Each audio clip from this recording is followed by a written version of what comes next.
Chers frères musulmans en islam, chers talibés mourides, ce jeudi 15 septembre 2022, nous célébrons ce que nous appelons communément le Magal. Le Magal qui consacre le départ en exil de Cheikh Ahmadou Bamba Khadimou Rassoul vers le Gabon. Mais célébrer les épreuves par la lecture du Saint-Coran, par la récitation des Khassaïd de Cheikh Ahmadou Bamba, mais aussi par la jouissance, c'est-à-dire préparer des mets pour tous les invités, que le monde islamique ou que le monde tout court puisse sentir que ce jour-là est un jour spécial. Contrairement à ce que nous avons la tradition de faire en islam, c'est-à-dire de célébrer nos victoires, même dans la vie quotidienne, nous célébrons nos victoires, nous célébrons l'obtention d'un diplôme, nous célébrons notre premier travail, nous célébrons notre mariage, nous célébrons tous les jours. Cheikh Ahmadou Bamba a créé une rupture importante qui pédagogiquement doit servir à l'humanité, c'est-à-dire célébrer le début des épreuves. Parce que Cheikh Ahmadou Bamba savait que après chaque période d'épreuve, au service de Allah, suivra une période de récompense. Et c'est cette période-là que Cheikh Ahmadou Bamba a appelé la communauté islamique tout court à célébrer le Magal. Parler de Cheikh Ahmadou Bamba, finalement, va revenir à retracer l'historique de cette noblesse famille des Mbaké Mbaké qui, du Fouta, se sont installés au Djolof, à Mbaké Bawol. Ensuite, ont migré dans différentes parties du territoire pour revenir à Touba. Une longue période, plus de 100 ans d'épreuves. Et analyser ces épreuves équivaudrait à finalement conclure que Cheikh Ahmadou Bamba est la récompense d'une famille qui s'est consacrée entièrement, totalement à Allah subhanahu wa ta'ala, dans la paix. L'appel à la paix, salam. Un islam de paix. Un islam où la seule vocable qui puisse prévaloir, c'est de se fier entièrement à Allah subhanahu wa ta'ala dans toute sa dimension. Ce que Cheikh Ahmadou Bamba a fait. Parce que si nous prenons pour une période limitée le départ de Mame Mbaké du Djolof à Mbaké Bawol, en fait, il était venu à Mbaké Bawol pour la paix.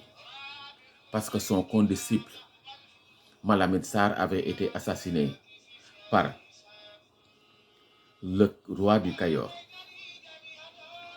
Et sur ces entrefaits, les marabouts ont engagé la vendetta. Et ils ont tous été emprisonnés, vendus esclaves ou servants dans la cour du roi. Mame Mbaké, après les hostilités, s'était déplacé du Djolof pour venir présenter ses condoléances à la famille de Malamine Sarr avec une escorte impressionnante parce qu'à son entrée dans le Cayor, la première province,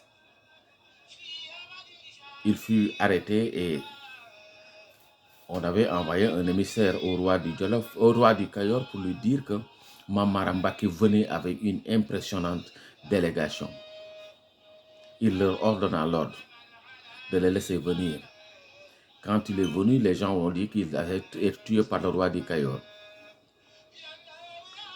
Il a décliné l'objectif de sa mission qui était la paix, mais aussi de présenter ses condoléances à son condisciple qui a été assassiné par les partisans du roi. Et le roi du Cayor,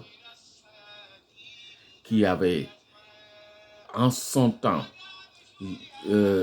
apprécié positivement cette démarche de Mame Mbaké, lui donnant l'ordre et lui demandant qu'il voulait lui confier une partie de son territoire pour qu'il y restât et enseignant le Coran. Vu son âge très avancé, il envoya son fils et ce fut la création de Mbaké Bawol. Et cette terre de Mbaké Bawol va consacrer le début des épreuves pour cette famille Mbaké. Parce que c'est à Mbaké Bawol que Mambala, qui est d'abord le fils cadet de Mamara Mbaké, lorsqu'il devait hériter du Mbaké Bawol, du Kayor, euh, la famille Mbaké, de manière générale, s'y était opposée. Parce que quand son père, Mamara Mbaké, rendait l'âme, il avait presque 7 ans. Et donc, les fils de ses grands frères étaient plus âgés que lui. Mais finalement, il s'installa. Et quand il s'installa à Mbaké, qu'est-ce qui arriva? Son fils, Seigneur Abdou Khadr Mbaké, fut assassiné, son fils aîné, alors qu'il venait de finir le Coran, était impressionnant du point de vue de sa croyance, mais aussi du point de vue de sa maîtrise du Coran. Et Seigneur Abdou Khadr avait été assassiné. Et Mambala Mbaké, député, se renda au Saloum, à Ngaï. Et c'est lors d'un prêche lui aussi qu'il a été assassiné. Ce fut une période de trouble.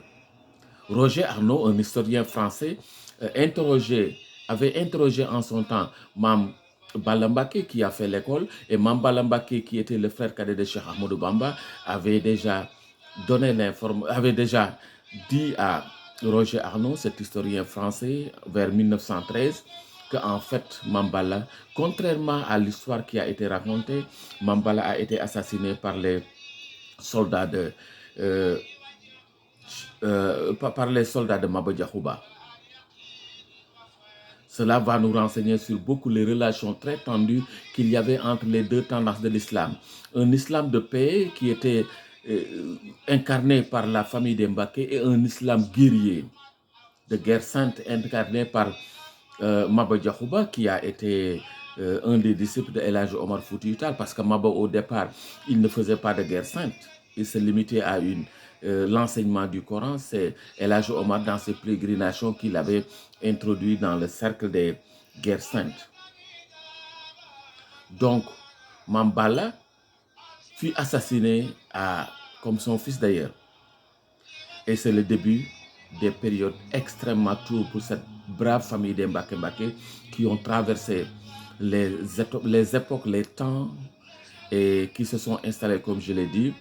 Le fils de Mambala Mbaké, Mamor Anta Sali, s'était installé à Khouroumbake, dont son université était très florissante. Mais cette université sera fermée par Maba Diakhouba. Parce que selon les informations que nous tirons des différentes œuvres qui sont écrites par les Européens, ce livre-là est de Paul Marty en 1917, il est affirmé que Mamor Anta Sali Mbaké était forcé à fermer son école pour suivre la guerre sainte. En continuant d'abord par la bataille de Paoskoto de 1865, ensuite avec la mort de Maba Diakhouba à Somme, après ses confrontations avec le Boursine. Donc, dans ses pérégrinations, Cheikh Ahmadou Bamba était toujours dans les bagages de son père. Et donc, Cheikh Ahmadou Bamba est né et grandi dans un contexte de guerre. Dans un contexte de guerre pour l'installation d'un islam de l'épée. Mais cela n'a pas... Cela a permis au Mbaké Mbaké, à Cheikh Ahmadou Bamba, de se perfectionner, de rencontrer de grands hommes qui lui ont donné des connaissances très certaines. Samba Toukouleur-Ka, son oncle, parce que Samba Toukouleur-Ka, sa mère, est originaire de Djekan, là où est originaire la mère de Mamor Anta Sali Mbaké. Mais aussi, Halima Diakhaté Kala. Et donc, Cheikh Ahmadou Bamba est né dans ce contexte et a suivi les pérégrinations de son père jusqu'à Mbaké Bari Djolof. Après le décès de son père, il fera le grand appel pour le mouridisme. Cet appel qui constitue l'éclosion d'une nouvelle pensée, l'éclosion d'une nouvelle voie, l'éclosion de tout ce qui aspire à aller avec lui vers les chemins de Allah subhanahu wa ta'ala. Ce que Cheikh Ahmadou Bamba a fait.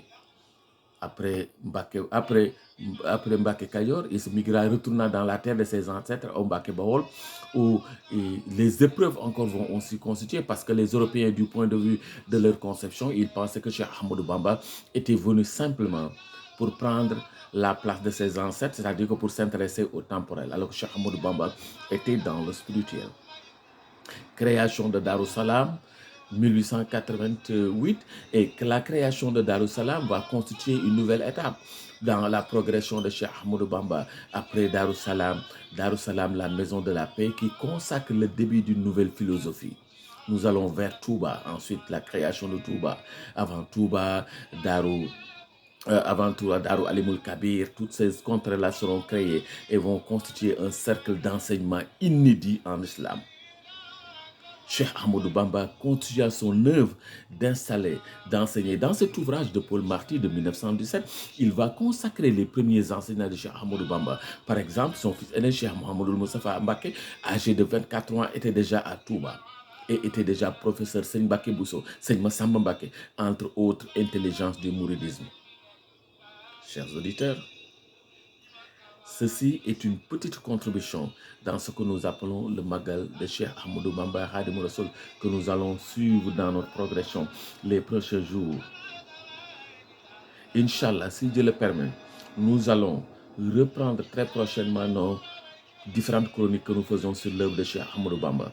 Le départ en exil constitue une période de jouissance, une période de spiritualité, une période de retour vers Dieu, où Cheikh Ahmadou Bamba, dans le